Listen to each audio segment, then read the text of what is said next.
ॐ पार्थाय प्रतिबोधितां भगवता नारायणेन स्वयं व्यासेन ग्रथितां पुराणमुनिना मध्ये महाभारतम् अद्वैतामृतवर्षिणीं भगवतीम् अष्टादशाध्यायिनीम् अम्ब त्वामनुसन्दधामि भगवद्गीते भवद्वेषिणीम् वसुदेवसुतं देवं कंसचाणूरमर्दनं देवकी परमानन्दं कृष्णं वन्दे जगद्गुरुम् मूकं करोति वाचालं पङ्गुं लङ्घयते गिरिं यत्कृपातमहं वन्दे परमानन्दमाधवम्।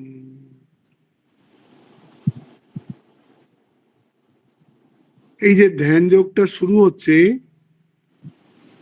আত্মসংযম যোগটা যে শুরু হচ্ছে, আসলে এটা পঞ্চম অধ্যায়ের যে শেষ তিনটে শ্লোক ছিল, সেই ওখানে যে ধ্যানটার সম্বন্ধে যা বলেছিলেন ভগবান, সেটাকেই এখানে বিস্তার করছেন। কারণ ভগবান বুঝতে পারলেন যে এইটুকু ধ্যানের সম্বন্ধে বললে অর্জুনকে বুঝতে পারবে না। এই জন্য ওই তিনটে শ্লোকের বিস্তার হচ্ছে ষষ্ঠ অধ্যায়।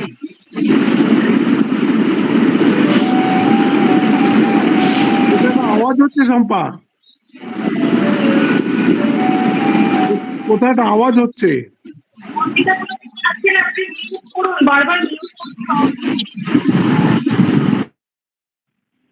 ঠিক আছে তো এই ষষ্ঠ অধ্যায়কে 5 ভাগে ভাগ করে নেওয়া যেতে পারে। প্রথম হচ্ছে general preparation for meditation. General প্রিপারেশনকে যেটাকে বলে সামান্য সাধনানি। যেরকম আপনি যখন পতঞ্জলি যোগসূত্র পড়বেন, তখন ওর মধ্যে আছে অন্তরঙ্গ যোগ আর বহিরঙ্গ যোগ।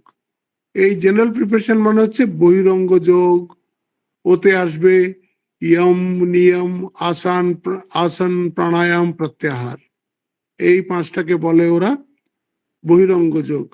আর ধারণা, ধ্যান, সমাধিকে বলে ওরা অন্তরঙ্গ যোগ। এখানেও ঠিক তেমনি এইটাকে বলছে বহিরঙ্গ যোগ, সামান্য সাধনা। এটা জেনারেলি হবে আমাদের দৈনিক দিনচর্যা কিরকম হয় তার উপরে। এই নিয়ে অনেক কথা হয়ে গেছে কর্মযোগে। তাও এটার উদ্দেশ্য হচ্ছে যে তোমার যদি দিনচর্যা ভালো না হয়, তোমার একটা সুস্থ ভালো মন তোমার তৈরি হবে না। এই জন্যে ফার্স্ট হচ্ছে এই জেনারেল প্রিপারেশন ফর মেডিটেশন। তারপরে দ্বিতীয় হচ্ছে বিশেষ প্রিপারেশন, তাকে বলছে বিশেষ সাধনানি বা অন্তরঙ্গ সাধনানি। এটা অন্য সময় করতে হয় না, এটা ধ্যানের সময় করতে হয়। ধ্যানের সময় তো এটা দরকার, না করলে ধ্যান হবে না। একটা হয়ে গেল সামান্য প্রিপারেশন, একটা হয়ে গেল বিশেষ প্রিপারেশন। দেখছো, ধ্যান শুধু ওই 5 মিনিট বসে করলাম তাহলে হবে না, সারা দিনটা আমাকে ওরম কাটাতে হবে। তারপরে তৃতীয় হয়ে গেল ধ্যানের স্বরূপ। ধ্যান বলতে আমরা কি বোঝাই? এটা কি কোনো একটা জিনিসকে মনের মধ্যে ধরে রাখার চেষ্টা করা, বা মনটাকে একদম সব চিন্তা মুক্ত থটলেস মন করে দেওয়া উচিত, ও মনটাকে স্তব্ধ করা, ও মনটাকে একদম স্থির এবং শান্ত করা? হ্যাঁ, বা অনেকে বলে যে আরে আমি তো আত্মা। মনটা তো একটা কি বলে অবস্তু, আমি তো আত্মা, আমি তো বস্তু। তো তাই এরকম মনটাকে আলাদা করা নাকি? এরকম অনেকে অনেক রকম বলবে। আপনাকে আগে ঠিক করতে হবে ধ্যান করা মানেটা কি। হুম, এইটা হয়ে যাবে 2 নম্বর। তারপরে 3 নম্বরে, 4 নম্বরে এসে যাবে ধ্যানের ফল। ধ্যানের ফল কি হয়, যারা সত্যি সত্যি ধ্যান করে তারা একটু শক্তি তো এসে যায়, এটা নো ডাউট। তো কেউ কি শক্তি পাওয়ার জন্য ধ্যান করছে? ধ্যানটা তুমি কেন করছো এইটা তোমাকে বুঝতে হবে। সে মনে আছে না, স্বামীজি ধ্যান করতেন, তো করতে করতে এরকম হয়ে গেল ওনার মধ্যে দূর শ্রবণের, তারপর অন্য লোক কি ভাবছে সেটা বুঝবার শক্তি এসে গেছিল। উনি ঠাকুরকে বললেন একদিন, আমার এই শক্তি এসে গেছে, আমি অনেক দূরে কি কথা বলছে সেটাও শুনতে পাই, আর অন্যের মনের মধ্যে কি চলছে সেটাও বুঝতে পারি। ঠাকুর কি তাকে বললেন, তুই কিছুদিন ধ্যান করা বন্ধ কর, ধ্যানের এটা উদ্দেশ্য নয়। অনেকে বলে নাকি ধ্যান করে জমি থেকে উপরে উঠে যায়। হ্যাঁ, আমি তো দেখিনি কাউকে, কিন্তু শুনেছি এরকম নানান বিচিত্র শক্তি এসে যায়, আসতে বাধ্য। আপনি যদি স্বামীজির ওই একটা ছোট্ট লেকচার আছে পাওয়ার অফ দি মাইন্ড, ওইটা পড়লেই বুঝবেন এই মনের কত শক্তি আছে। এই যে এত বৈজ্ঞানিক, এত ফিলোসফার, এত যে বড় বড় বিদ্বান নতুন নতুন উদ্ভাবন করছেন, কিসের থেকে করছেন? Power of the mind. মাইন্ডকে সেই বিষয়ে একাগ্র করেছে, সেই জন্য ওই বিষয়ের সব রহস্য তার সামনে খুলে যাচ্ছে। ওরকম করে কি সুপার ন্যাচারাল পাওয়ারসও পাওয়া যায়। তো এইটা ধ্যানের উদ্দেশ্য নাকি। তারপরে হচ্ছে 5 নম্বর আসবে obstacles and remedies in the path of meditation। কি কি বাধা আসে, কি কি বাধা আসে। আপনি দেখবেন ধ্যান করতে বসলে হঠাৎ ঘুম এসে যায়, ঘুমিয়েই যায় মানুষ, একদম অ্যালার্ট সবসময়, ওই যতক্ষণই আমরা বসেই থাকতে পারি না। হ্যাঁ, তো এইগুলো হচ্ছে অবস্টেকেল। ওতে আছে পতঞ্জলি যোগসূত্রে আছে ব্যাধি, স্থান, এরকম কয়েকটা আছে। হ্যাঁ, স্থান মানে বেশিক্ষণ বসা যায় না, আলস্য এসে যায়। এইরকম অবস্টেকেল গুলো কি করে দূর করবে। আরেকটা ষষ্ঠ টপিক আছে যেটা যদিও ধ্যানের সাথে কানেক্টেড নয়, সেটা হচ্ছে অর্জুন একটা প্রশ্ন করবে যে যোগ ভ্রষ্টদের কি হবে। কেউ একটা মানুষ এইসব সাধনা করে অনেকটা এগিয়ে গেল, কিন্তু বস্তু লাভ হলো না, আর তার শরীর ত্যাগ হয়ে গেল, সেই মানুষের, সেই সাধকের কি হবে। ওটা ধ্যানের সঙ্গে ডাইরেক্ট কানেক্টেড নয়, তবে একটা ইম্পর্টেন্ট টপিক আছে, সেটা এই ষষ্ঠ অধ্যায়ে আসবে। সেটার উত্তর উনি লাস্টে একদম শেষে দেবেন। এইটা আপনি বুঝে নিলেন। এইবার এই যে সামান্য সাধনায় বিশেষ, এই যে যেটা জেনারেল প্রিপারেশন, তাতে একটা জিনিস মনে রাখতে হবে, আমাদের কাছে কিন্তু একটাই মন আছে, মন দুটো নেই যে এই মন দিয়ে সংসার করব আর এই অন্য মনটা দিয়ে আমি ধ্যান করব, ভগবানকে ডাকবো। দুটো মন নেই। এটা খুব ভালো করে প্রত্যেক যারা সত্যি উচ্চতর জীবন যাপন করতে চাইছে তাদের এইটা বুঝতে হবে যে আমাদের কাছে দুটো মন নেই, আমাদের কাছে মন একটাই। এই মনে যদি ক্রোধ থাকে, এই মনে যদি ফ্রাস্ট্রেশন থাকে, এই মনে যদি ইরিটেশন থাকে, এই মনে যদি ডিসঅ্যাপয়েন্টমেন্ট থাকে, হ্যাঁ, সেই মন নিয়ে আপনি কি ধ্যান করবেন? মনের মতো ওগুলোই আসবে, সবসময় ওগুলো আসবে। আমাদের কাছে দুটো মন নেই। এই জন্য আমাদেরকে কি করে মনটা ভালো করতে হয় সে কর্মযোগে বলেছে, যোগস্থ কুরু কর্মাণি সঙ্গম ত্যক্ত্বা ধনঞ্জয়া সিদ্ধ সিদ্ধ সমুভূত্বা সমত্বম যোগ উচ্যতে। এই সমত্ব, মেন্টাল ব্যালেন্স, মাইন্ডটাকে এজিটেটেড না করার চেষ্টা, এটা কি করে আসবে? যোগস্থ কুরু কর্মাণি। কারণ যে কর্মটা সে করবে তাকে সবসময় মনে রাখতে হবে আমার জীবনের উদ্দেশ্য হচ্ছে আধ্যাত্মিক উন্নতি করা। আমি জগতে আছি, আমি জগতের জিনিস যে চাই না তা নয়।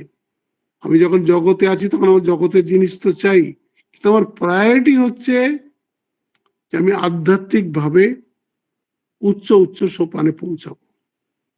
এইটা যদি মনের মধ্যে থাকে তখন ও কি করবে, এই দ্বিতীয় চয়েসটাকে অত ইম্পর্টেন্স দেবে না। তার কাছে প্রায়োরিটি হয়ে যাবে আধ্যাত্মিক উন্নতি। যাই করো না কেন, যে কাজটাই করো না কেন, হ্যাঁ, সব কাজ যদি সেই মনে করে করা যায় ভগবানের পা চলছে তো ভগবানের জন্য চলছে, হাত দিয়ে কাজ করছি তো ভগবানের জন্য করছি, মুখ দিয়ে বলছি তো ভগবানের কথা বলছি, এরকম করে যখন মনটা করে নেবেন তখন ভগবানময় হয়ে যাবেন। তো এইটা বুঝতে হবে যে কর্মযোগী যে তার মেন থার্স্ট হবে স্পিরিচুয়াল প্রোগ্রেস। এটা খুব ভালো করে বুঝতে হবে। আমাদের 4টে ভ্যালুজ আছে তো, ধর্ম, অর্থ, কাম ও মোক্ষ। যারা স্পিরিচুয়ালিটি, যাদের প্রোগ্রেস, যাদের জীবনের উদ্দেশ্য, তারা ধর্ম আর মোক্ষকে কি বলে প্রায়োরিটি দেবে। আর যারা সংসারের প্রতি যাদের বেশি টান আছে তারা কাম আর অর্থকে প্রায়োরিটি দেবে। প্রায়োরিটি কিসের উপরে আমি দিচ্ছি তার উপরে আমার সব ঠিক হয়ে যাবে। এই যে দেখবেন অনেক সময়, এখন তো আমি বইয়ের দোকান দেখি না, বড় বড় মলে ওরকম বইয়ের দোকান ছিল, এখানে কোথাও নেই। আমি যে আগে লখনৌ ছিলাম, ওখানে ল্যান্ডমার্ক বলে একটা খুব বড় বইয়ের একটা চেইন আছে ওদের। ওর মধ্যে কি বিভিন্ন সেকশন করে বই রাখা আছে, ওখানে স্টুলও থাকে, কি চেয়ারও থাকে, আপনি বসে 50 পাতা পড়তেও পারেন। আর অনেকে পড়েও, বই কিনবেও, আবার অন্য 10টা বই দেখলে একটা বই নিয়ে বসে পড়তেও বসে গেল। তো ওখানে লেখা আছে fiction, non fiction, philosophy, self help, literature, এরকম করে প্রচুর সেকশন করা থাকে বইয়ের। তো দেখুন, একটা মানুষ ফিকশনের দিকে যাচ্ছে, একটা মানুষ রোমান্সের দিকে যাচ্ছে, একটা মানুষ অ্যাডভেঞ্চারের দিকে যাচ্ছে, একটা মানুষ স্ক্রিপচারের দিকে যাচ্ছে। প্রায়োরিটি। আপনি যখনই একটা মলে ঢুকলেন, ওই দোকানটার দিকে আপনি প্রথম যাবেন, যেটা আপনার কিছু মনের মধ্যে ইচ্ছে আছে, এই জিনিসটা আমি কিনবো। দোকান তো ওখানে 500,000 আছে, কিন্তু আপনি সব দোকানে ঢুকবেন না। যেখানে আপনার প্রয়োজনের জিনিস, যেটাকে আপনি প্রায়োরিটি দিয়েছেন, সেইখানে আপনি ঢুকবেন। এইরকমও এই এই দুনিয়ার মলের মধ্যে ধর্ম আর মোক্ষও আছে, আর অর্থ আর কামও আছে, দুটোই আছে। কারণ কে কোনটাকে বেশি প্রায়োরিটাইজ করছে জীবনে, কে কোনটাকে বেশি প্রায়োরিটাইজ করছে, এটা এটা একটা কমন ব্যাপার। আর একবার আপনি যদি অর্থ আর কামকে বেশি প্রাধান্য দেন, তার যে কি অবস্থা হয় তা তো আপনি জগতে তার হাজার হাজার লক্ষ লক্ষ উদাহরণ তো সামনেই ঘুরছে। তারা অর্থকেই মেন ধরেছিল, কামকেই মেন ধরেছিল, পাওয়ারকেই বেশি ধরেছিল, ব্যাস তারা কত দূর চলে গেছে নিজের থেকে। এই রকম। তাই বলছে মই সর্বাণি কর্মাণি সন্ন্যস্য আধ্যাত্ম চেতসা। মই সর্বাণি কর্মাণি সন্ন্যস্য, সমস্ত কর্ম ফল তুমি ত্যাগ করো। কেন? আধ্যাত্ম চেতসা, তোর মনের মধ্যে শুধু এই আধ্যাত্ম থাকবে, স্পিরিচুয়ালিটি থাকবে, বা ভগবান থাকবেন। আর তারপরে বলছে নিরাশী নির্মম ভূত্বা যুদ্ধস্ব বিগতজ্বরা। নিরাশী নির্মম ভূত্বাতে বলেছিলাম পাস্ট, প্রেজেন্ট, ফিউচার, এই তিনটেরই চিন্তা ছেড়ে দিয়ে তুমি যুদ্ধ করো। যুদ্ধস্ব, যুদ্ধ করো মানে যে কর্মটাই তুমি পেয়েছো ওটা তোমার কাছে যুদ্ধ, ধর্মযুদ্ধ। এটা আমি বেশি করে খাটছি, আচ্ছা আমার নাম পেপারে বেরোবে তো, আমি একটা অর্জুন পুরস্কার পাবো তো, এটা পদ্মশ্রী পাবো তো, এরম ভাবে অনেকে কাজ করে দেখায়। আমার একজন বন্ধু ছিলেন, সে বোধহয় কয়েক লক্ষ টাকা খরচা করেছে, কারণ তার খুব ইচ্ছে তার পদ্মশ্রী হওয়ার, পদ্মশ্রী হওয়ার তার খুব ইচ্ছে। তো এগুলো সবই এই মোদি গভর্নমেন্ট আসার আগে, 2014 আগে। এই 2010-11 থেকে ট্রাই করছিল। সে বলে, মহারাজ এই পদ্মশ্রী হওয়ার জন্য হাজার হাজার লোক দরখাস্ত করে, তারপর একটা পদ্মশ্রী কমিটি আছে, তারা ওর মধ্যে থেকে শর্টলিস্ট করতে করতে করতে করতে এই কজনকে দেয়। তার মধ্যে প্রচুর পয়সা কড়ি চলতো, প্রচুর ঘাপলা ছিল ওটার মধ্যে। পদ্মশ্রীগুলো সবই নকল, সবই নকল। ফিল্ম স্টারদের পদ্মশ্রী দিচ্ছে, হ্যাঁ, যে কেউ কিছু করেনি, এমন এমন বহু লোককে, মানে যারা রুলিং পার্টি তাদের কৃপাপাত্র হলেই তুমি একটা পদ্মশ্রী পেয়ে যাবে, এরকম সব ছিল। তো ওই সময় উনি চেষ্টা করেছেন, যেই 14 এসে গেল, 2014, 3 বছর একটা লোকই উনি, একটা লোক ছিল, বলছে আমি আপনাকে পদ্মশ্রী পাইয়ে দেবো। বলে আমাদের পদ্মশ্রী কমিটিতে প্রায় 38টা লোক আছে যারা স্ক্রিনিং করবে, আমি 38টা লোককেই আপনার কথা বলবো এবং আপনাকে, আপনার নামটা যাতে ওর মধ্যে আসে। এই করে সে রোজ ওর জন্য হোটেলে রুম টুম বুক করে দিল, ওখানে সে খাওয়া দাওয়া করে, ওর কনভেন্স টনভেন্স সব দিল, রোজ যায়, আজ একজন আজ দুজন এরকম করে করে দেখা করে আসে। তারপরে বলছে লাস্টে একদম, বলে ওই দিল্লিতে কোথাও একটা মুসলমান থাকে, বলছে ওকে 6 লাখ টাকা দিতে হবে, আপনি পদ্মশ্রী হয়ে যাবেন। বলে ডেকে আনো ওকে। নিয়ে এলো সেই মুসলমানকে ডেকে। দেখুন এরকম ভাবে পদ্মশ্রী পাওয়া যেত এই 14 আগে অবধি। হ্যাঁ, অর্ধেক ভাই, অর্ধেক স্টেটের গভর্নরই হতো মুসলমানরা, বেশিরভাগই সব মুসলমানরা হাই হাই পোস্ট নিয়ে থাকতো। সেই রকম বলে ডেকে নিয়ে আসো ওকে। সে এসে বলছে আপনি 6 লাখ দিন, আপনি হয়ে যাবেন, কি বলে, পদ্মশ্রী পেয়ে যাবেন। তখন ও বলল না, অনেক টাকা অলরেডি ও খরচা করে ফেলেছিল, 50-60 লক্ষ টাকাও খরচা করে ফেলেছিল এই 3-4 বছরে। বলছে তুমি পদ্মশ্রী পাইয়ে দাও, আমি তোমাকে 6 লাখ টাকা দিয়ে দেবো। টাকা না, পদ্মশ্রী না পেলে আমি কোনো টাকা দেব না। তারপরে আমি ওকে বললাম যে বৃথা চেষ্টা করছে, মোদির এতে সব কিচ্ছু হবে না। সে কংগ্রেসের সময় হতো, তখন ওই ওরা যাকে চাইবে ওই মা ছেলে ওই তারাই পাবে, অন্যরা কেউ পাবে না। আর ওদের সব মাপা আছে, ওর থেকে ওরা টাকা কামায়, ওর থেকে ওরা টাকা নেয়। তারপরে আর উনি চেষ্টাও করেনি, জানেন এ বৃথা। তো এইরকম কত মানুষের কত, হ্যাঁ, কত রকমের কামনা বাসনা আছে। হ্যাঁ, যে তারা ওরম করে কর্ম করে। তো বলছে না, হুম, বলছে যুদ্ধময়ী সর্বাণি কর্মাণি সন্ন্যাস্য, সমস্ত যা কর্ম করেছো আমাতে অর্পণ করো, ময়ী সর্বাণি কর্মাণি সন্ন্যাস্য, ত্যাগ করো। আর আধ্যাত্ম চেতসা, মনের মধ্যে শুধু স্পিরিচুয়াল আপলিফমেন্টের চিন্তাটা রাখো, কি কর্ম করলে ভগবান খুশি হবেন এটা রাখো। নিরাশী মানে কোনো আশা রেখো না, তার মানে কি, ফিউচারকে বাদ দিলেন। নির্মম, আমি এই করেছি, হ্যাঁ, ওটাকেও বাদ দাও, অতীতকেও বাদ দাও। যুদ্ধস্ব বিগতজ্বরা, বিগতজ্বরা মানে প্রেজেন্টেও যে তুমি কাজ করছো, এই যে কাজটা করছি এটা সফল হবে কি হবে না, প্রেজেন্টটাকেও তুমি বাদ দাও। Concentrate on your work without thinking of its result, result নিজে নিজে আসবে।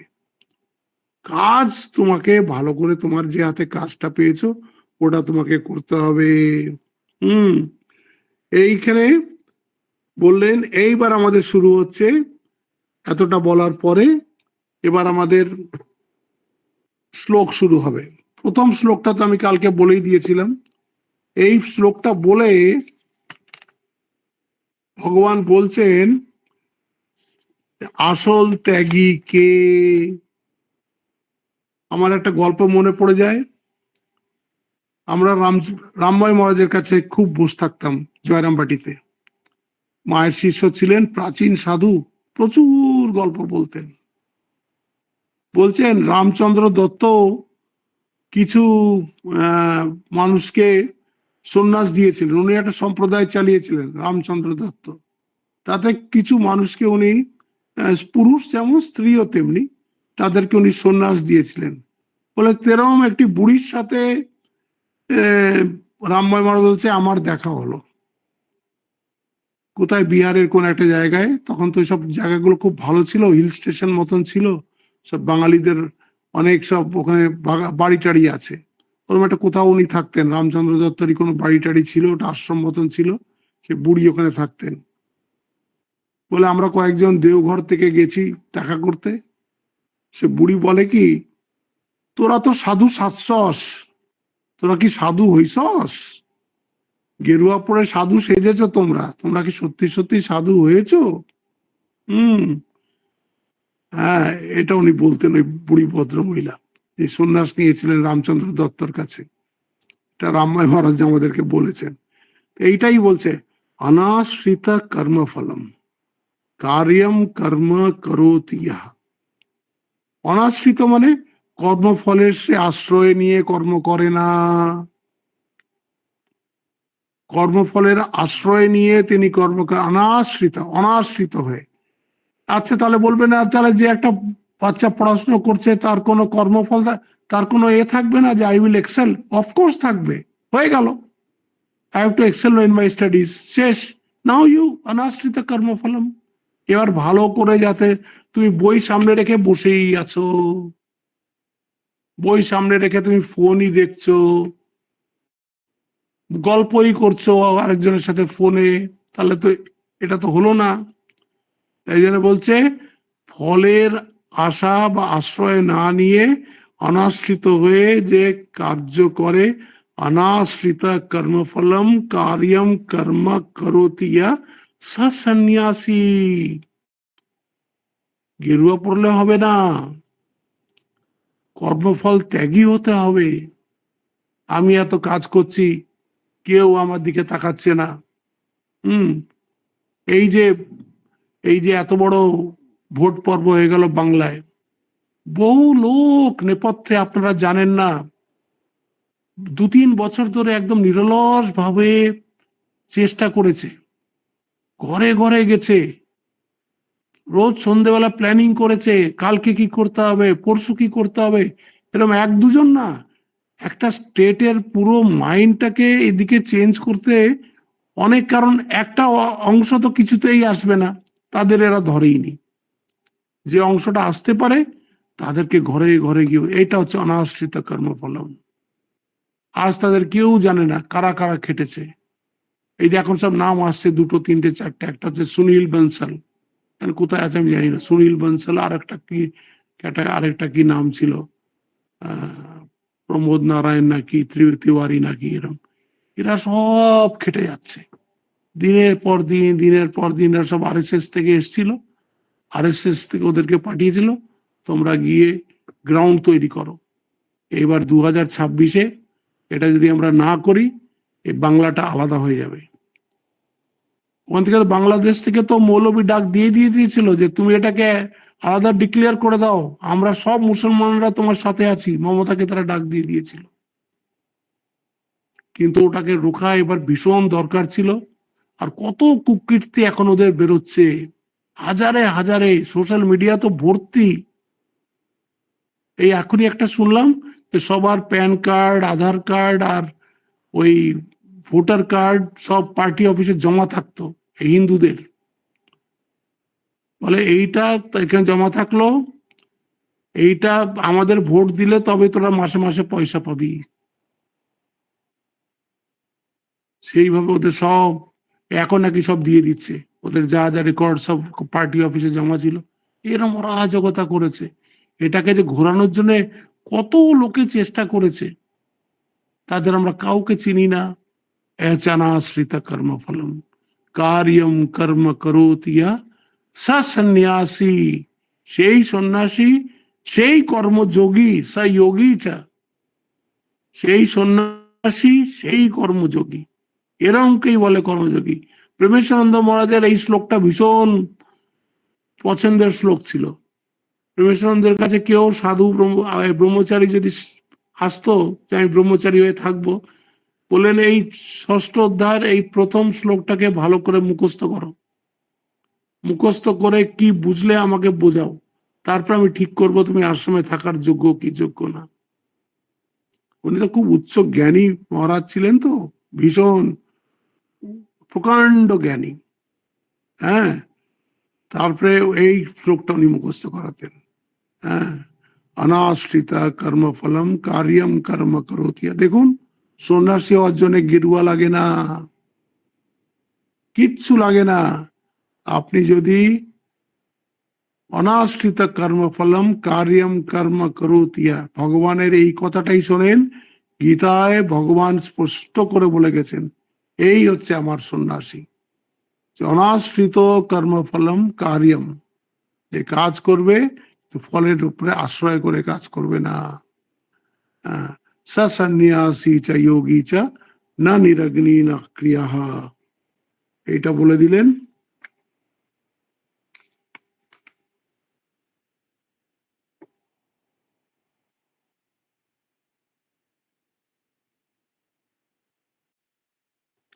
নিরগ্নি অক্রিয়া কেন বললেন?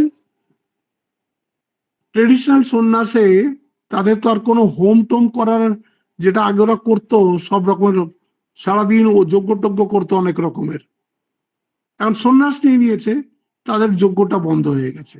তার মানে তাদের আর কোনো রকমের এই হোম যজ্ঞ করতে হবে না। আমাদের যে আশ্রমে যেসব হোম যজ্ঞ হয় ওটা হচ্ছে তান্ত্রিক মতে, এই জন্য কোনো অসুবিধা নেই। কিন্তু বৈদিক মতের হোম আমরা করতে পারি না, বৈদিক মতের হোম আমরা করতে পারি না। যে একটা হোম আমরা করি বৈদিক মতে, সেটা হচ্ছে আমাদের সন্ন্যাসের সময়। ওই সময় যে আমরা হোমটা করি ওটা সন্ন্যাসীরাই করতে পারে, আর কেউ করতে পারে না। ওই জন্য আমাদের যখন সন্ন্যাস হয় সেখানে সন্ন্যাসী ছাড়া কেউ থাকতে পারবে না। বেলুড় মঠের আশেপাশে যেসব রাত্রে পাহারাদার থাকে তাদেরকে বলে দেয় আজকে সব ঘরে থাকো, 7টার পর ঘর থেকে বেরোবে, এই 7টা অবধি সব ঘরের মধ্যে আছে। যখন আমাদের সব সন্ন্যাস টন্যাস হয়ে গেল, গুরুর কাছে নাম নেওয়া হয়ে গেল, তারপরে ওরা বেলুড় মঠের গেট খুলে ঠাকুরের তিথি পুজোর পরের দিন। হ্যাঁ, এই জন্যে বলছে না নিরগ্নি। হ্যাঁ, শুধু নিরগ্নি হলেই হবে না যে আমি আগুন ত্যাগ করেছি এই জন্য আমি সন্ন্যাসী, সে করলে হবে না। তুমি কর্মফল ত্যাগ করে কর্ম করো কি? হ্যাঁ, কর্মফল ত্যাগ করে কর্ম করতে হবে। সন্ন্যাসী চাই যোগী চা, সেই আবার কর্মযোগীও। ভগবানের মত, এই গীতাতে ভগবান স্পষ্ট করে বলে গেছেন। এই জন্যে যে এইভাবে কাজ করবে, আপনারা গৃহে থেকেও সন্ন্যাসী, কোনো কোনো এর মধ্যে বলে কনফিউশন নাই। ভগবানই বলে গেছেন অনাশ্রিত কর্মফলম কার্যম কর্ম করোতিয়া স সন্ন্যাসী চ যোগী চ। নিরগ্নি আর একটা যে অক্রিয়, তার কি কোনো কর্ম থাকে না, তার কোনো কর্ম থাকে না। কারণ যত বিধিবদ্ধ যেসব কর্ম আছে সেগুলোতে সে সব কি বলে করে দিয়েছে, ত্যাগ করে দিয়েছে। তো ত্যাগ করে দিয়ে সে বলে আমি কিছুই করব না, আমি চুপচাপ বসে থাকবো, আমি এইসব কাজ টাজ করব না। এই জন্যে আমাদের রামকৃষ্ণ মিশনে ওই ওই ট্র্যাপে স্বামীজি পড়েননি, যে এই যে সব ট্রেডিশনাল সাধু যারা আছে তারা কিচ্ছু করবে না, শুধু ঘুরে ঘুরে বেড়াবে, সোসাইটির থেকে খাবে, সোসাইটির কোনো কাজ তারা করবে না। বলে না, তুমি সোসাইটির থেকে খাচ্ছ, তুমি সোসাইটির মধ্যে রয়েছ, সোসাইটির মঙ্গলের জন্য তোমাকে তো কিছু করতেই হবে। আর তুমি যদি কাজ করো তোমার মাথাটাও ঠিক থাকবে। মা ওটাকে করবোরেট করেছিলেন। এই জন্যে রামকৃষ্ণ মিশনে এই একদম এই কর্মের খুব আছে, কিন্তু সব অনাশ্রিত। আজকে আমি কাজ করছি, এই মুহূর্তে আমাকে বলে দিল তুমি অমুক জায়গায় চলে যাও, কালকে আমি বাক্স প্যাটরা বেঁধে চলে যাব। হ্যাঁ, এইখানে আমি অনেকদিন আছি, এখান থেকে আমি যাব না, সব কিচ্ছু বলবো না, কোনো অ্যাটাচমেন্ট নাই, পাঠ করে চলে যাব। এই শ্লোকটা খুব ইম্পর্টেন্ট। তারপরে বলছেন ইয়ম সন্ন্যাসম ইতি প্রাহু যোগম তম বিদ্ধি পাণ্ডব। যেটাকে সন্ন্যাস বলে সেটাকেই যোগ বলে, এ অর্জুন, সেটাকেই যোগ বলে। নাহি সন্ন্যস্ত সংকল্প, যাদের অসন্ন্যস্ত সংকল্প মানে ফ্যান্সিস, এটাকে বাংলায় কি অর্থ করেছে ওই বলছে, হে পাণ্ডুপুত্র, শ্রুতি যাহাকে সন্ন্যাস বলিয়া নির্দেশ করিয়াছেন তাহাই কর্মযোগ, সেটাই কর্মযোগ। হ্যাঁ, সেটাই যোগ। কেননা সংকল্প ত্যাগ না করিলে কখনোই যোগী হওয়া সম্ভব নয়। সংকল্প ত্যাগ করতে হবে। হ্যাঁ, আমাদের মধ্যেই হয়তো কোনো সাধু আছে, সে আমি এত ভালো করে কাজকর্ম করছি, আমাকে হয়তো মহন্ত করে দেবে, এইটা একটা সংকল্প। ওটা ওটা ওটা সন্ন্যাসের জন্য হলো না, গোলমাল হয়ে গেল ওখানটায়। আমি আরো বেশি আমি পাওয়ার পাবো, ভগবান করলে হবে। হ্যাঁ, কিন্তু ওরম ভাবে করা উচিত না, আশা করা উচিত না।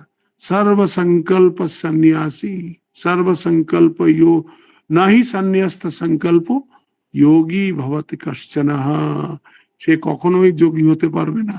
আচ্ছা, যোগ সম্বন্ধে দু একটা কথা বলে আমি এই আজকের কথাটা শেষ করব। পতঞ্জলি যোগসূত্রের প্রথম যোগ সম্বন্ধে যে পরিভাষা সেটা হচ্ছে যোগা চিত্ত বৃত্তি নিরোধ। যোগ মানে হচ্ছে সমস্ত রকম বৃত্তি সবের নিরোধ, সমস্ত বৃত্তি নিরোধ হতে হবে। ওটা তো সাংখ্য যোগের উপরে দাঁড়িয়ে আছে, ওটা বেদান্ত নয়, কিন্তু তাও বোঝার জন্য এখানে যে সর্ববৃত্তি নিরোধ করতে হবে, তবে সেটা হচ্ছে যোগ।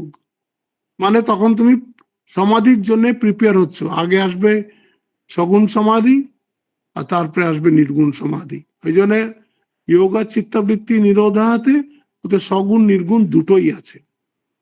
তারপরে বলছে আছে বৃত্তিটা কি, বৃত্তি কাকে বলে? বলছে দেখো, এই চিত্ত মানে আমাদের যে মনটা, তাতে 5 প্রকারের বৃত্তি ওঠে। কি কি? একটা হচ্ছে প্রমাণ। প্রমাণ মানে কি? প্রত্যক্ষ প্রমাণ, চোখে দেখি কানে শুনি, তার একটা বৃত্তি হয় না? এই মনটা সেই আকার নিয়ে নেয়। আমরা দেখি কি করে? জিনিসটা তো বাইরে আছে, আমি দেখতে পাচ্ছি কি করে? চোখের মধ্যে দিয়ে তো ভেতরে যে রিফ্লেকশনটা হচ্ছে সেটা তো উল্টো হচ্ছে, ক্যামেরায় যেরকম উল্টো আসে, হ্যাঁ ওই রকম এখানে উল্টো আসছে, কিন্তু তার একটা ছবি তৈরি হয়ে যাচ্ছে ভেতরে। আর আমার পূর্ব স্মৃতির থেকে আমি ওটাকে বুঝি এটা ওই। খুব গভীর সায়েন্স আছে এর মধ্যে, এই আমাদের সামান্য সামান্য পারসেপশনের পেছনে। আপনি কখনো ভেবেছেন চোখ তো একটা ক্যামেরার মতন, ক্যামেরা তো উল্টো রিফ্লেকশন পড়ছে লাইট গিয়ে, আমি সোজা দেখছি কি করে? সোজা দেখছি আমার স্মৃতি দিয়ে, এই জন্য প্রমাণ, এটাকে বলে প্রমাণ। তারপরে একটা আছে বিপর্যয়। বিপর্যয় হচ্ছে কি? অবিদ্যা, অস্মিতা, রাগ, দ্বেষ, অভিনিবেশ। এইটা থাকলে তুমি কি বলে, এই বৃত্তিটা যদি তোমার, এইটা 5টা বৃত্তি যদি তোমার থাকে, বিপর্যয় যদি থাকে, তাহলে তুমি কিছুতেই চিত্তবৃত্তি নিরোধ হবে না।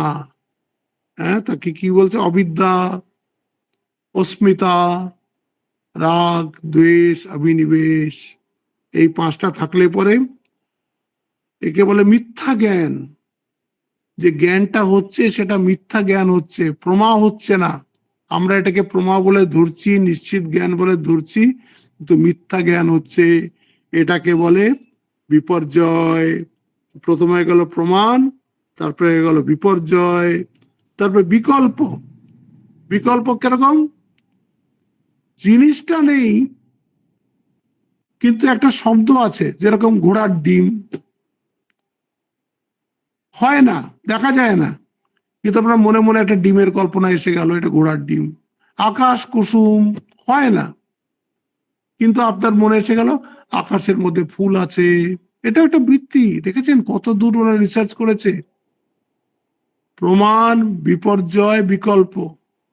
হ্যাঁ, বন্ধা পুত্র, বন্ধার পুত্র হয় না, কিন্তু আপনি ফেললেন এই বন্ধা, কিন্তু এর এইটা পুত্র।